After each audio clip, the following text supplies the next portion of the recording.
So let's look at this recent paper, and it's probably a very interesting paper, but giving quite a significant amount of information and helping us to understand what biochemical pregnancy loss in IVF is. Is it the embryo or the implantation? It is a retrospective study from frozen single embryo transfers of own embryos and donated oocytes. So if you look at the biochemical pregnancy loss, it examines whether biochemical loss in a frozen embryo cycle is associated with the embryo or endometrium. And it compares the biochemical loss between cycles using genetically screened embryos, endometrial receptivity assay done, or untested embryos in both cycles. So that's the reason why it's quite important. Next, often what we tend to say is we say that if you have a larger biochemical pregnancy rates, we have to rule genetics. This is again asking the very simple question: is genetics a cause of having biochemical pregnancies? So between January 3,741 FET cycles were done, and that in fact they collected and did quite an extensive study. So what was the key finding? And this is with the own oocyte group, a total number of 2,399 cycles, and the overall biochemical pregnancy rate was 8.2%. And there was not much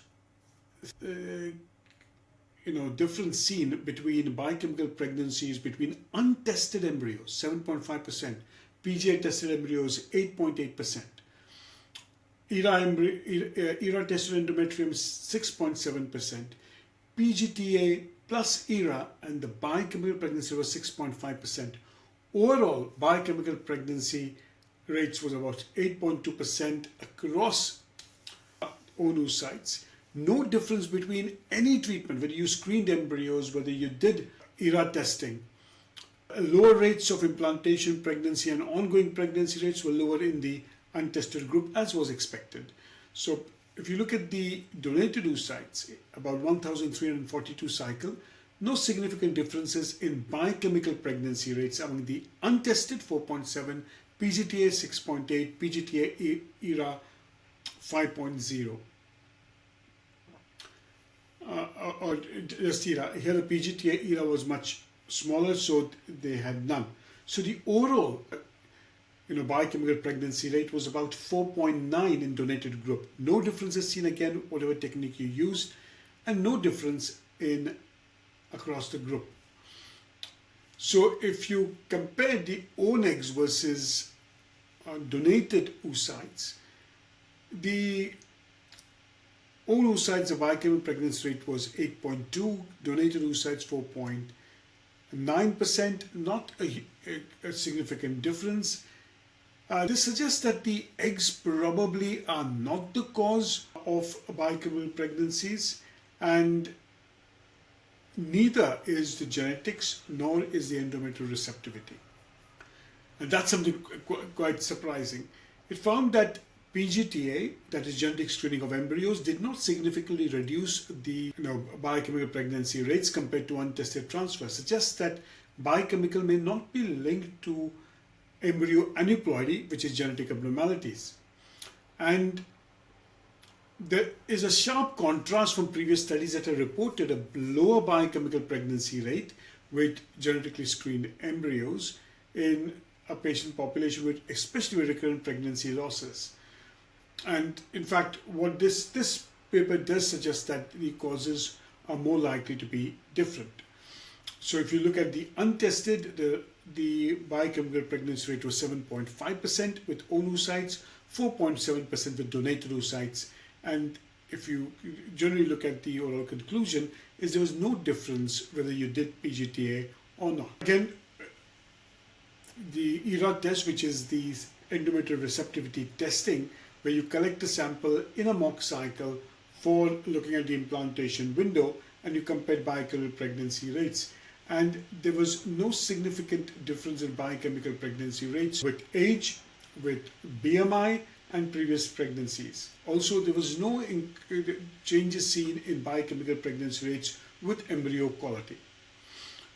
Let's look at the previous studies. And the previous studies showed that they had seen a biochemical pregnancy rate between 10 and 20%, but compared to this study, doing genetic screening did show a variability of success rates. So what is the implication in practice? That's where our challenge lies, is from this study, if you look at it and say that doing genetic screening does not lower the chance of a biochemical pregnancy, it does increase the chance of having pregnancy. ERA also has limitations. And I think this is something which we need to be very open and tell patients. And in fact, we are yet to learn a lot more about the embryo and implantation. So if you look at the strength of this study, massive amount of cycles, single embryo transfers, own and donated gametes, and a good analysis done. If you look at the limitations, a retrospective design, long period of stay, limited subgroup sizes, and there are certain factors which have not been measured.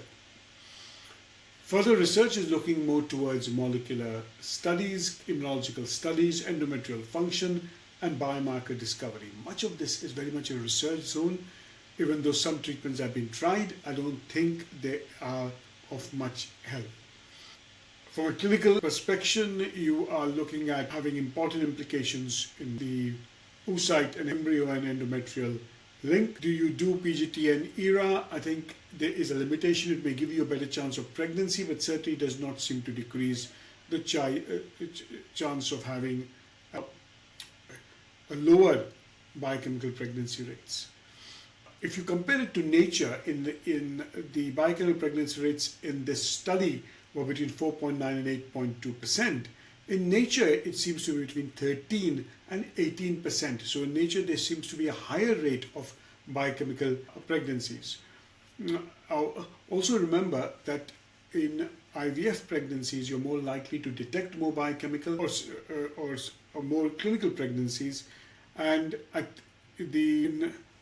would say in nature, basically, you are looking towards lower rates, and IVF may suggest something different and probably looking at slightly different findings. From the impact of early pregnancies, we would say that challenges the assumption that the embryo or the endometrium causes biochemical pregnancies, and frankly speaking, I don't think we know much. Mainly, we don't know much about the complex test, the complex mechanisms between implantation, and finally, that is something which is left for further research. We certainly need more embryo research, endometrial studies, biomarker, and finally a good amount of data as we head towards finding more. So why is this study important? Because it tells us that even genetically normal embryos have the same rate of biochemical pregnancies as non-genetically normal embryos. You're looking at doing any test, the biochemical pregnancy rate through IVF remains very constant. It doesn't seem to change having given progesterone, having tested the embryos. So we think probably the reason why biochemical pregnancies occur is something still beyond scope, and that's something very important to understand. Thank you.